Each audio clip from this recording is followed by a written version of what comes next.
68 years old na lolo mula sa Lapu-Lapu City nakatanggap ng 20 mil mula kay congressman dahil lamang sa pagpapatuli. Naganap ito sa Lapu-Lapu City nang magdaos dito ng libreng tuli. Ngunit bago pa man mailunsad ang libreng tuli na ito ay nagpahayag na ang dating former mayor ng Lapu-Lapu City at ngayon congressman na si Ahong Chan na kapag nagpatuli ang mga kabataan ay ililibre na ito ng mga ice cream at kapag tumaas naman ng edad ng magpapatuli ng 20 plus pataas ay bibigyan ito ni congressman ng 10K bawat isa. Wow. At kapag naman 60 pataas yung nagpatuli ay bibigyan ni congressman ito ng 20 mil. At nang dumating ang araw ng pagtutuli ay marami sa mga kabataan ang nainganyo magpatuli dahil nga sa ito ay libreng ice cream. At ganoon din na may mangilan-ilan sa mga kabinataan na nasa edad 20 pataas na nagpatuli sa araw na yon at agad nakuha nila pagkatapos ng kanilang pagpapatuli ay nakuha nila ang 10,000 ibibigay ni congressman para sa kanila na ipinangako ni congressman. At ang pinaka-highlight dito ay ang isang lolo na 68 years old na kung saan nagpatuli sa ating mga nurses na kung saan pagkatapos ng pagpapatuli niya ay agad itong binigay ni congressman sa kanya ang pangako ni congressman na 20 mil tumataginting at 20,000 cash pesos.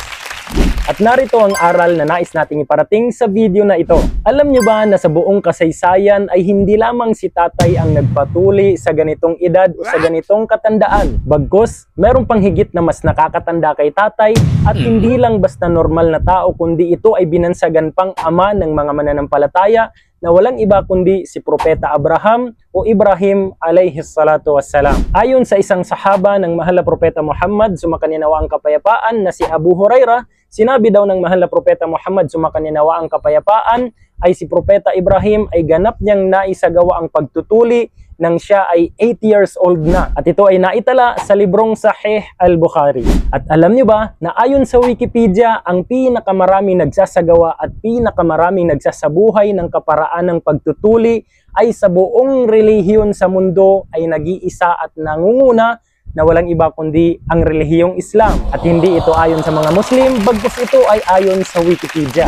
At ang dahilan nito ay dahil sa ang pagtutuli ay ito ay tradisyon at kaparaanan ni Propeta Muhammad, sumakanyanawa ang kapayapaan, na siyang sinusundan ng mga kamusliman. Para sa mga Muslim, ang pagtutuli ay napakahalaga sapagkat ito ay simbolo ng kalinisan at kadalisayan. At isa pa, ang pagtutuli para sa mga kamusliman ay ayon sa nakakaraming iskolar ng Islam ay ito ay obligado para sa mga kalalakihan na kung saan dapat isagawa ng bawat isang Muslim na kung kapag ito ay iniwan nila ay magkakaroon sila ng pananagutan sa harapan ng Allah subhanahu wa ta'ala na kung saan ito ay iniwan nila na wala naman silang mabigat na dahilan.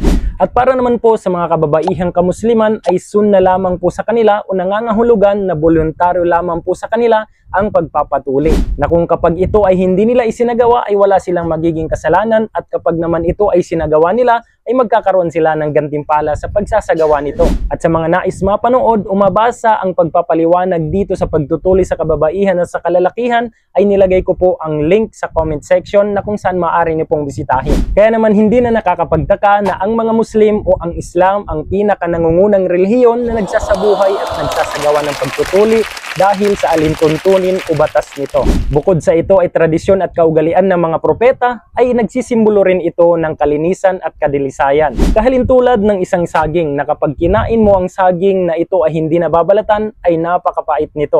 Ngunit kapag kinain mo ang saging ng iyong binalatan ay napakasarap nito.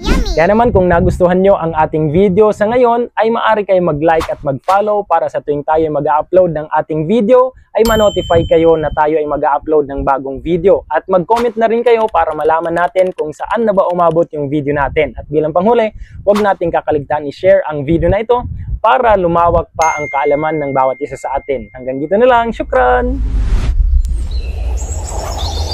محمد كان علم كليبس.